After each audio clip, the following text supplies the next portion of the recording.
ये 304 फिज़िक्स 2 का lecture number 1 है और एप्लीकेशन ऑफ गॉसेस लॉ जो हम पढ़ रहे थे क्लास में, उसी को हम कंटिन्यू करेंगे जहाँ तक हमने पढ़ा था उससे आगे। तो हमने लास्ट टाइम जो डिस्कस किया था वो एक सिंगल चार्ज प्लेट जिस पे जो है चार्ज डिस्ट्रीब्यूशन यूनिफॉर्म थी और single charge thin charge plate, उसकी वजह से इलेक्ट्रिक फील्ड कितनी होगी उसके बिल्कुल क्लोज एक पॉइंट पर, उसको गाउसेस लॉ को अप्लाई करते हुए मालूम किया था। और वो इलेक्ट्रिक फील्ड की वैल्यू आई थी यहाँ पे जो मैं लिख रहा हूँ सिग्मा ओवर 2 एप्सिलॉन नॉट। ये हम क्लास में कर चुके थे और मज़ीद ये भी डिस्कस कर चुके थे कि इस जो ये है प्लेट है, इसके ऊपर जो है चार्ज यूनिफॉर्मली डिस्ट्रीब्यूट हो जाएंगे, ख़ुद ब खुद कंडक्टिंग प्लेट है ये और बहुत ईज़िली हो जाएंगे। तो अब यहाँ पे जो है इलेक्ट्रिक फील्ड जो आई थी सिग्मा ओवर 2 एप्सिलॉन नॉट, इसमें सिग्मा जो है वो चार्ज डेंसिटी को, इस प्लेट के ऊपर चार्ज डेंसिटी को शो करता है और एप्सिलॉन नॉट जो है परमिटिविटी ऑफ फ्री स्पेस है। फ्री स्पेस का मतलब भी हम डिस्कस कर चुके थे कि वैक्यूम है और यानी इसका मतलब है जिस इस प्लेट से बाहर जिस पॉइंट पर भी जहाँ पर भी हम इलेक्ट्रिक फील्ड ले रहे हैं उस पॉइंट और प्लेट के दरमियान वैक्यूम मौजूद हो। और अगर एयर भी मौजूद हो तो एयर और वैक्यूम की परमिटिविटी में थोड़ा सा फ़र्क होता है। एयर की परमिटिविटी हम वैक्यूम के अलावा किसी और चीज़ की परमिटिविटी लेते हैं तो वो रिलेटिव परमिटिविटी होती है, यानी रिलेटिव टू वैक्यूम, जो कि मैं डिस्कस कर चुका हूँ क्लास के अंदर। तो वो एयर की 1.00 समथिंग होती है, वो मैं टेबल से देख के बता चुका था आपको। तो एयर की भी तकरीबन वही ली जाती है, यानी अगर आप इस चार्ज प्लेट जिस पे चार्ज डिस्ट्रीब्यूशन यूनिफॉर्म है उसके बाहर किसी पॉइंट पर जो इससे क्लोज है काफ़ी, उस पर इलेक्ट्रिक फील्ड ले रहे हैं तो एयर और वैक्यूम दोनों ही के लिए तकरीबन ये लगाते हैं, वरना एयर के लिए आप उसका एप्सिलॉन आर मज़ीद लगा दें, यहाँ पे एप्सिलॉन आर फर्दर आ जाएगा। तो बहरहाल अभी हम इसी सूरत हाल में बात करते हैं। अब हम इसी एक प्लेट पर मालूम करने के बाद अब field between oppositely charged parallel conducting plates पर इलेक्ट्रिक फील्ड मालूम कर रहे हैं, जो कि ये दी हुई, ठीक है ना। और इसमें क्या है कि इसी तरह की 2 शीट्स हैं। अब मैंने 3 डायमेंशनल बनाने के बजाय यहाँ 2 डायमेंशनल बना दिया कि अब 2 प्लेट हैं, एक में जो है पॉजिटिव चार्ज है और एक पे नेगेटिव चार्ज है। दोनों पे चार्जेस जो है एक बराबर अमाउंट में, और क्योंकि ये कंडक्टिंग प्लेट्स हैं लिहाजा जो ये चार्ज खुद ब खुद जो यूनिफॉर्मली डिस्ट्रीब्यूट हो जाएंगे और गोया चार्ज डिस्ट्रीब्यूशन यूनिफॉर्म है। और हम इस बात को डिस्कस कर चुके हैं कि प्लेट्स के दरमियान में जो इलेक्ट्रिक लाइंस ऑफ फोर्स होंगी वो बिल्कुल स्ट्रेट लाइन पर होंगी, और क्योंकि दोनों पर चार्ज एक बराबर हैं और यूनिफॉर्मली डिस्ट्रीब्यूटेड हैं तो ये बिल्कुल इक्वल स्पेसेस पर भी होंगी। और सिर्फ इसकी बाउंड्रीज पर ये जो इलेक्ट्रिक लाइंस ऑफ फोर्स होती हैं कर्व में होती हैं, लेकिन मैं डिस्कस कर चुका हूँ इससे पहले क्लास में कि हम इसी की चीज़ के लिए लेते थे कि इनफाइनाइट डायमेंशन है इस प्लेट की जिस पे चार्ज मौजूद है और जिसकी वजह से हम इलेक्ट्रिक फील्ड ले रहे हैं। फर्दर ये कि मैंने आपसे डिस्कस किया था कि प्रैक्टिकल लाइफ में भी एप्लीकेबल है, क्योंकि प्रैक्टिकल लाइफ में भले इन प्लेट्स की लेंथ और ब्रेथ यानी एरिया इनफाइनाइट भले ना हो, लेकिन अमूमन हम इलेक्ट्रिक फील्ड इसकी बाउंड्रीज से दूर ही लेते हैं, यानी इसके दरमियान में तकरीबन लेते हैं और वहाँ पे लाइंस ऑफ फोर्स स्ट्रेट रहती हैं, ये फील्ड लाइंस बिल्कुल स्ट्रेट रहती हैं। तो ये बाउंड्री कंडीशन की वजह से बहुत ज़्यादा फ़र्क नहीं पड़ता। और प्रैक्टिकल लाइफ में अगर माइनर सा इन बाउंड्रीज़ के नज़दीक फ़र्क पड़ेगा भी तो वो जो है आपके पास निग्लेजेबल होगा। नॉर्मली हम यहाँ पे जो है यानी यहाँ जो हम एजम्पशंस करके इलेक्ट्रिक फील्ड निकालेंगे इन 2 प्लेट्स के दरमियान, ये प्रैक्टिकल लाइफ में बिल्कुल एप्लीकेबल होती है। ये सिचुएशन जो है पैरेलल प्लेट कैपेसिटर में होती है और हम यहाँ जो इलेक्ट्रिक फील्ड का फार्मूला निकालेंगे वो उस पर बिल्कुल एप्लीकेबल होता है। तो इसीलिए मैंने जो है ये जो कर्व वाली लाइन है इनको नहीं ड्रॉ किया है, क्योंकि वो जो है हम अपने एजम्पशन में ले रहे हैं कि हम जो है बाउंड्रीज के वजह से दूर रहते हुए दरमियान में इसके या बाउंड्रीज से दूर जो इलेक्ट्रिक फील्ड मालूम कर रहे हैं। या दूसरी एजम्पशन यूँ करते थे हम कि इसकी लेंथ जो है बहुत ज़्यादा, लेंथ और ब्रेथ जो है वो बहुत ज़्यादा बड़ी है, इनफाइनाइट। दूसरी ख़ास बात यह कि जब ये अपोजिट चार्ज प्लेट आपको एक दूसरे के सामने रखेंगे तो इस प्लेट की 2 सरफेसेज हैं, एक ये वाली एक पीछे वाली। ज़ाहिर है थिन प्लेट इस केस में हमने ली थी, लेकिन ये कि थिन उंगली हो तब भी उसकी 2 लेयर्स तो बनी जाएंगी। तो अमूमन जो है वो ये होगा कि अगर आप 2 अपोजिट चार्जेस को एक दूसरे के सामने प्लेस करेंगे तो चार्जेस जो हैं, ये 2 अपोजिट चार्ज प्लेट हैं, तो ये इनका जो फेज़ है, ये चार्जेस एक दूसरे को अट्रैक्ट करेंगे क्योंकि अपोजिट चार्ज हैं, और चार्जेस ज़्यादातर कंसनट्रेट करेंगे उस साइड पर जो फेज़ दूसरी प्लेट को फेस कर रहा हो। ये इसका एक हिस्सा है और ये दूसरा हिस्सा है। ये पॉजिटिव चार्ज है, फर्स्ट कर लें, पॉजिटिव चार्ज प्लेट है, ये नेगेटिव चार्ज प्लेट है। जब एक दूसरे के सामने करेंगे तो चार्ज जो है ये नेगेटिव चार्ज पॉजिटिव नेगेटिव को अट्रैक्ट करेगा, तो चार्ज इस वाले फेस पर ज़्यादा कंसनट्रेट करेंगे। कुछ माइनर से इससे पीछे आएंगे, उसकी वजह से कुछ फील्ड लाइंस पे फ़र्क भी पड़ सकता है, लेकिन वो भी क्योंकि बहुत माइनर होंगे तो हम उसको भी नज़रअंदाज कर सकते हैं, और प्रैक्टिकली भी ये करके हम ये एजम्पशंस के साथ जो फार्मूला निकालेंगे वो एप्लीकेबल होगा हर जगह। तो अब हम गाउसेस लॉ लगाने जा रहे हैं। अब देखें इस फील्ड, इन 2 प्लेट्स की वजह से जो इलेक्ट्रिक फील्ड होगी वो हम 3 पॉइंट्स पर मालूम कर सकते हैं। एक ये पॉइंट ले लेते हैं जो पॉजिटिव प्लेट से बाहर है, मैंने इसको ये एक ले लिया बनाया। इससे पहले हम ज़रा सा इसको कर लेते हैं कि जी अगर पॉजिटिव चार्ज प्लेट की इलेक्ट्रिक फील्ड को हम E1 कह रहे हैं और नेगेटिव चार्ज प्लेट की इलेक्ट्रिक फील्ड को हम E2 कह रहे हैं, तो उस सूरत में इस पॉइंट पर जो पॉजिटिव प्लेट से बाहर है, ये पॉइंट इससे क्लोज ही होगा काफ़ी, लेकिन वाज़ा करने के लिए मैंने थोड़ा दूर बनाया। तो इस पे जो पॉजिटिव चार्ज की इलेक्ट्रिक फील्ड होगी वो अवेदा प्लेट होगी, अवेदा चार्ज होगी। आप जानते हैं पॉजिटिव की फील्ड हम अवेदा चार्ज लेते हैं, यानी इस पॉइंट पर पॉजिटिव चार्ज प्लेट ये है तो इस तरफ होगी, इससे बाहर की तरफ।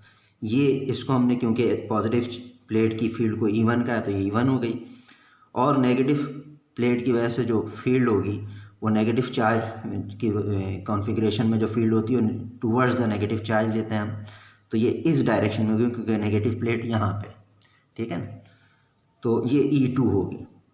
अच्छा, अब देखें यहाँ पे दोनों इलेक्ट्रिक फील्ड क्या है, वेक्टर है, और दोनों वेक्टर एक दूसरे के बिल्कुल अपोजिट है। बिल्कुल अपोजिट का मतलब है 180 डिग्री आउट ऑफ फेस है, ठीक है ना। अच्छा, ये कंडक्टिंग लफ्ज़ जो है मैं देख रहा हूँ थोड़ा सा आउट आ रहा है, तो ये पैरेलल कंडक्टिंग प्लेट्स हैं जो कि आप जानते हैं पैरेलल।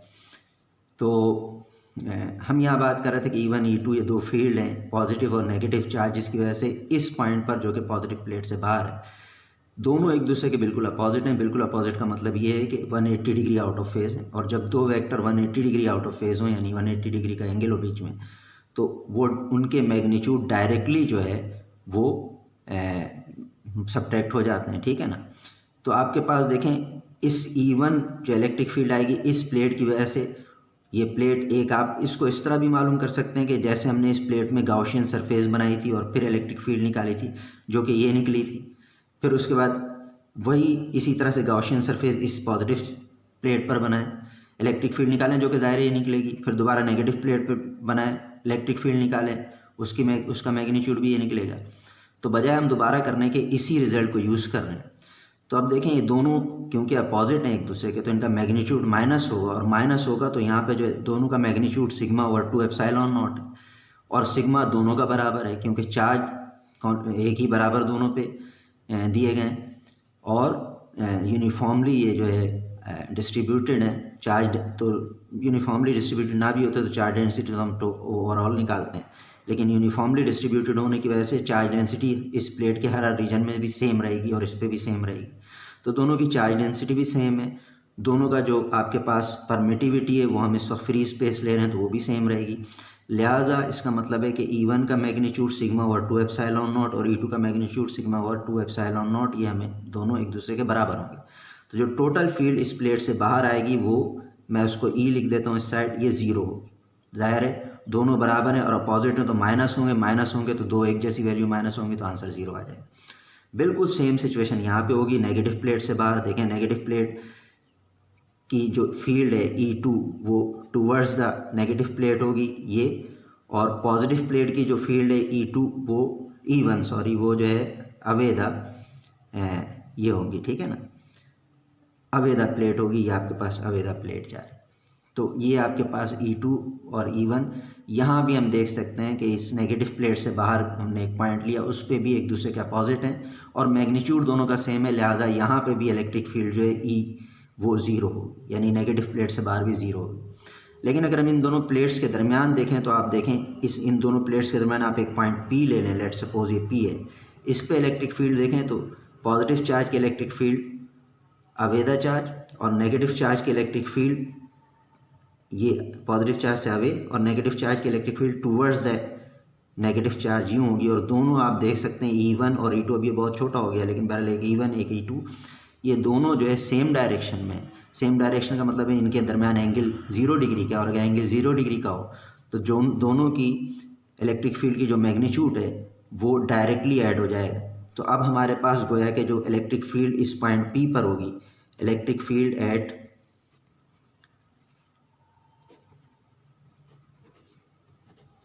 पॉइंट P, जो कि क्या है असल में, अब मैं मज़ीद नहीं लिख रहा इसे, वैसे आप लिख लें कि क्या है, बिटवीन द चार्ज प्लेट्स है, इनके दरमियान है, बाहर नहीं, ठीक है। तो वो जो इलेक्ट्रिक फील्ड होगी E, वो आपके पास E1 प्लस E2 का मैग्नीट्यूड करके निकलेगी। इसका मैग्नीट्यूड जो इलेक्ट्रिक फील्ड का वो E1 प्लस E2 करके निकलेगा।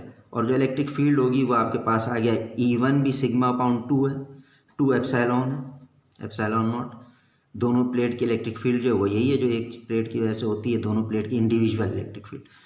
तो E1 जो है जो पॉजिटिव चार्ज की वजह से इलेक्ट्रिक फील्ड वो sigma over 2 epsilon not, E2 भी सिग्मा ओवर 2 एप्सिलॉन नॉट है। और इसमें देखें एप्सिलॉन नॉट भी एक ही बराबर वैल्यू है, इनके दरमियान वैक्यूम में या एयर है। और सिग्मा दोनों की चार्ज डेंसिटी भी, दोनों प्लेट्स की चार्ज डेंसिटी भी सेम है, लिहाजा में सिग्मा 1 सिग्मा 2 करके लिखने की ज़रूरत नहीं है, दोनों अलग नहीं। और ये आप इसका एलसीएम ले लें तो क्या हो जाएगा, ये सिग्मा ओवर 2 का मतलब नीचे 2 है, मतलब है सिग्मा ओवर एप्सिलॉन नॉट का हाफ आधा और plus sigma over epsilon not का आधा, ये आपके पास सिग्मा ओवर एप्सिलॉन नॉट बन जाएगा। या आप सीधा सीधा इसका एलसीएम ले लें तो 2 एप्सिलॉन नॉट करके आप epsilon sigma plus sigma 2 sigma करके ये कैंसिल होकर ये आ जाएगा, यानी आप एलसीएम लेके कर लें मिले। तो ये इसकी जो है इलेक्ट्रिक फील्ड आ गई, इसका मैग्नीट्यूड आ गया सिग्मा ओवर एप्सिलॉन नॉट। ये है तो बड़ा आसान सा, और इसमें जो सवालात हो सकते हैं वो भी बहुत ही आसान से सारे सवाल हैं। मसलन इसके अंदर एक क्वेश्चन ये है कि इलेक्ट्रिक फील्ड E जो आई है वो चार्ज डेंसिटी पे डिपेंड करती है, और जो है आपके पास इन दोनों चार्ज प्लेट के दरमियान जो मीडियम मौजूद है, वैक्यूम है। अगर वैक्यूम नहीं होता तो यहाँ पे आप जानते हैं क्या होता, उस सूरत में मैं इधर लिख रहा हूँ, E जो आता है वो आपका सिग्मा ओवर एप्सिलॉन आ जाता है, और एप्सिलॉन होता है epsilon not into epsilon R. और एप्सिलॉन आर की वैल्यू हम क्लास में डिस्कस कर चुके हैं, हमेशा 1 से ऊपर होगी क्योंकि मल्टीप्लाई हो रहा है एप्सिलॉन नॉट से, और ये हमेशा रिलेटिव दी होती है, relative to the epsilon not दी होती है कि एप्सिलॉन नॉट से कितने टाइम्स ज़्यादा या कम है वगैरह। तो ये हमेशा 1 से ज़्यादा होती है। 1 से ज़्यादा होने का मतलब ये है कि ये जो है एप्सिलॉन नॉट की वैल्यू को अगर आप 1 से मल्टीप्लाई करेंगे तो वही एप्सिलॉन नॉट आएगा, 1 से ऊपर के किसी नंबर से मल्टीप्लाई करेंगे तो एप्सिलॉन नॉट की जो वैल्यू उससे ज़्यादा आएगी। यानी अगर मीडियम जो है वैक्यूम के अलावा कोई और है तो उस सूरत में ये नीचे वाले फैक्टर बढ़ जाएगा, और नीचे वाला फैक्टर बढ़ जाएगा, ऊपर तो वही सिग्मा है, तो इसका मतलब इलेक्ट्रिक फील्ड डिक्रीज कर जाएगी। बहरहाल जो असल बात है वो ये है इस वक्त कि सिग्मा तो कांस्टेंट है, तो चार्ज डेंसिटी पे एक तो इलेक्ट्रिक फील्ड डिपेंड कर रही है और दूसरी डिपेंड कर रही है आपके पास इन दोनों प्लेट्स के दरमियान जो मीडियम है उस पर। ठीक है, अहम बात यह है कि इसमें इन दोनों प्लेट्स के दरमियान डिस्टेंस का जिक्र नहीं आया।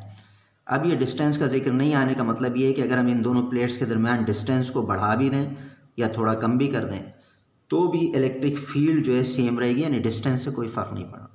अब ये एक सवाल है कि डिस्टेंस से फ़र्क क्यों नहीं पड़ रहा इलेक्ट्रिक फील्ड का। अगर हम कूलम्स लॉ के लिहाज से देखें तो जो इलेक्ट्रिक फील्ड होती थी वो होती थी K Q over R square या D स्क्वायर, R या D वो पॉइंट होता था जहाँ पे हम जो है वो ले रहे हैं, इलेक्ट्रिक फील्ड ले रहे हैं।